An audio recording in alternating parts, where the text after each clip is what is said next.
जी बच्चा, today we are going to discuss about continuous culture. Continuous culture की है ਜਦੋਂ ਕਹਿੰਦਾ बैच कल्चर जो है बैच कल्चर की ਹੁੰਦਾ ਫਿਕਸਡ ਕਲਚਰ ਹੁੰਦਾ ਜਿਸ ਦੇ ਵਿੱਚ ਅਸੀਂ ਪਹਿਲਾਂ ਸਾਰਾ ਸਬਸਟ੍ਰੇਟ ਮਾਈਕਰੋਬੀਅਲ ਕਲਚਰ ਤੇ ਪਾ ਦਿੰਦੇ ਹਾਂ ਤੇ ਸਾਰੀ এনवायरमेंटल ਕੰਡੀਸ਼ਨਸ ਪ੍ਰੋਵਾਈਡ ਕਰ ਦਿੰਦੇ ਹਾਂ and we wait till fermentation will be done and then at the end we withdraw our final product in continuous culture system ਇਹਦੇ 'ਚ ਕੀ ਹੁੰਦਾ ਅਸੀਂ बैच कल्चर सिस्टम तो स्टार्ट करते हैं उस तो बाद उस एडिशन करते रहते हैं फ्रैश मीडियम की टिल जब तक वो पूरा फिल नहीं हो जाता उपर तक ठीक है उस तो बाद की होंदा इहदे च इहो जी स्टेज आ जाती है जिथे तुहाडे कोल प्रोडक्ट बनना स्टार्ट हो जाता है ठीक है असी उस दे विच की करते हैं If the medium is feed continuously to such a culture to a suitable rate, a steady state is achieved eventually, that is, formation of new biomass by the culture is balanced by the loss of cells from the vessel. ठीक है ਅਸੀਂ ਕੀ ਕਰਦੇ ਹਾਂ ਇੱਕ ਇਹੋ ਜਿਹੀ stage ਇਹੋ ਜਿਹੀ ਕੰਡੀਸ਼ਨ ਉੱਥੇ ਆ ਜਾਂਦੀ ਹੈ ਕਿ ਸਾਡੇ ਕੋਲ ਕੰਟੀਨਿਊਟੀ ਦੇ ਵਿੱਚ ਅਸੀਂ ਇੱਕ ਸਾਈਡ ਤੋਂ ਮੀਡੀਅਮ ਐਡ ਕਰਦੇ ਰਹਿੰਦੇ ਹਾਂ ਠੀਕ ਹੈ ਦੇਖੋ ਇੱਥੇ ਵੀ ਲਾਈਨ ਲਿਖੀ ਹੋਈ ਹੈ equal volume of culture from the vessel then continuous production of cells could be achieved ਅਸੀਂ ਇੱਕ fixed equal volume of culture ਜਿਹੜਾ ਹੈ ਜਾਂ ਸਬਸਟ੍ਰੇਟ ਹੈ ਅੰਦਰ ਅਸੀਂ ਐਡ ਕਰਦੇ ਰਹਿੰਦੇ ਹਾਂ ਐਂਡ ਓਨੀ ਹੀ ਅਮਾਊਂਟ ਦਾ ਜਿਹੜਾ ਪ੍ਰੋਡਕਟ ਹੈ ਉਹ ਬਾਹਰ ਕੱਢਦੇ ਰਹਿੰਦੇ ਹਾਂ ਕੰਟੀਨਿਊਟੀ ਦੇ ਵਿੱਚ ਉਹ ਸਿਸਟਮ ਚੱਲਣਾ ਸਟਾਰਟ ਹੋ ਜਾਂਦਾ ਪ੍ਰੋਡਕਟ ਬਣਦਾ ਵੀ ਹੈ ਅਤੇ ਬਾਹਰ ਵੀ ਨਿਕਲਦਾ ਠੀਕ ਹੈ ਤਾਂ ਜਿਹੜਾ ਉਹ ਉੱਥੇ ਜਿਹੜੀ ਗਰੋਥ ਹੁੰਦੀ ਹੈ ਜਿਹੜਾ ਉੱਥੇ the flow of medium into the vessel is related to the volume of the vessel ਕਿਸ ਸਪੀਡ ਦੇ ਨਾਲ ਫਲੋ ਦੇ ਨਾਲ ਮੀਡੀਅਮ ਚੱਲੇਗਾ ਉਹ ਵੋਲਿਊਮ ਆਫ ਵੈਸਲ ਦੇ ਉੱਤੇ ਡਿਪੈਂਡ ਕਰੂਗਾ ਅਤੇ ਅਸੀਂ ਸਾਰੇ ਸਿਸਟਮ ਨੂੰ ਐਕਸਪਲੇਨ ਕਰਦੇ with the help of dilution rate capital D continuous culture ਨੂੰ ਐਕਸਪਲੇਨ ਕਰਦਾ ਡਾਇਲਿਊਸ਼ਨ ਰੇਟ ਜਿਸ ਨੂੰ ਅਸੀਂ ਕੈਪੀਟਲ ਡੀ ਦੇ ਨਾਲ ਡੋਨੇਟ ਕਰਦੇ ਹਾਂ that will be equal to F divided by V F is a flow rate V is for volume and D is expressed in the unit H ठीक है की है असी कितना डाइल्यूशन रेट है दैट इज़ इक्वल्स टू किस flow rate दे नाल मीडियम फ्लो हो रहा है डिवाइडेड बाय वॉल्यूम और capacity of that particular vessel असी कंटीन्यूअस कल्चर च की करना कंटीन्यूटी दे विच साडे कोल फ्लो हुंदा रहेगा सिस्टम जिस दे विच असी एडिशन भी करांगे फ्रैश मीडियम दी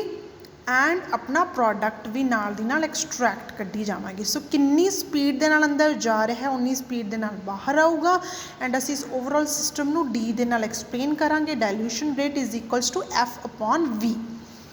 फिर वो की कह रहे हैं the net change in cell concentration over a time period may be expressed as D X divided by D T is equals to growth minus output उधर साढ़े कोल की हुंदा सी batch culture D X divided by D T is equals to mu x क्योंकि उत्थे fixed growth हुंदी सी ते कुछ आउटपुट नहीं सी आ रहा है ना असी वेट कर रहे सी फाइनल प्रोडक्ट बनन दी इत्थे असी की कर रहे हैं नाल ही नाल आउटपुट कर रहे हैं so D X divided by D T is equals to mu X minus D X ਜਦੋਂ ਸਟੈਡੀ ਸਟੇਟ ਕੰਡੀਸ਼ਨ ਆਈ means no change in overall concentration then D X divide by D T is equals to zero होंगे steady state का मतलब no change होंगे ठीक है सब कुछ कॉन्सटेंट रहा so that's why D X by D T is equals to zero so mu X equals to D X हो जाएगा mu is equals to T so this steady state conditions the specific growth rate is controlled by the dilution rate ਜਿਹੜੀ specific growth है that is controlled by the dilution rate which is an experimental variable it will be recalled that the under batch culture conditions an organism will grow at its maximum specific growth rate and therefore it is obvious that the continuous culture may be operated only at dilution rates below the maximum specific growth rate batch culture ਦੇ ਵਿੱਚ specific growth rate ਤੇ ਕੰਮ ਕਰਦੇ ਆ micro ਆਰਗੈਨਿਜ਼ਮ but ਇੱਥੇ ਡਾਇਲੂਸ਼ਨ rate ਦੇ basis ਤੇ ਕੰਮ ਕਰਨਾ ਪੈਂਦਾ ਕਿਸ ਸਪੀਡ 'ਚ ਤੁਹਾਡਾ ਇਨ ਐਂਡ ਆਊਟ ਹੋ ਰਿਹਾ within the certain limits the dilution rate may be used to control the growth rate of the culture जो dilution rate है वो कह रहा है कि कुछ certain limits के अंदर growth rate कितना है culture का उसनू control कर सकता है ठीक है। So mu is equals to mu max S divided by K S plus S साडे को ऑलरेडी फिक्सड इक्वेशन सी, तुसीं बैच कल्चर च भी स्टडी की है। एट स्टडी स्टेट कहना mu is equals to D है, सो इत्थे D is equals to this हो गया। Where S bar is the steady state concentration of substrate in the chemostat, जो कीमोस्टैट की असीं गल करते हैं S bar is a steady state concentration. So here असी एस बार की जी वैल्यू है वो कैलकुलेट कर ली, असी कुछ नहीं किया, जी upper value C D is equals to वाली इसनों रीअरेंज करके ये आ गया। राजे जो तुसीं इक्वेशनस सॉल्व करते हो बहुत ईजी ने, ਤੁਹਾਨੂੰ पता होना चाहिए जो दो इक्वेशन के इक्वल टू होवे, जो एक चीज़ में असीं दूसरी साइड लैके जाने साइन चेंज होंदा है, या नीचे लैके जा सकते हो या दूसरी साइड लैके जा सकते हो। सो ये बहुत कॉमन मैथमैटिक्स है, 7th 8th के स्टूडेंट्स को ईजिली आता होंदा। फिर भी राजे मैनू कोई इशू नहीं थानू एक्सप्लेन करन च, जे थानू ग्रुप दे विच दस्सण च कोई दिक्कत है, इत्थे कमेंट करन च कोई प्रॉब्लम है, दैन तुसीं मैनू हैजिटेट नहीं करना, तुसीं मैनू पर्सनल मैसेज करके पूछ सकते हो, मैं थानू सिंपलीफाई करके दस सकती हाँ। ठीक है, असीं सिर्फ कुछ नहीं किया, जो D is equals to mu max वाली ए वाली इक्वेशन से इसनू सिंपलीफाई करके तो एस बार की जी वैल्यू है वो कैलकुलेट कर ली।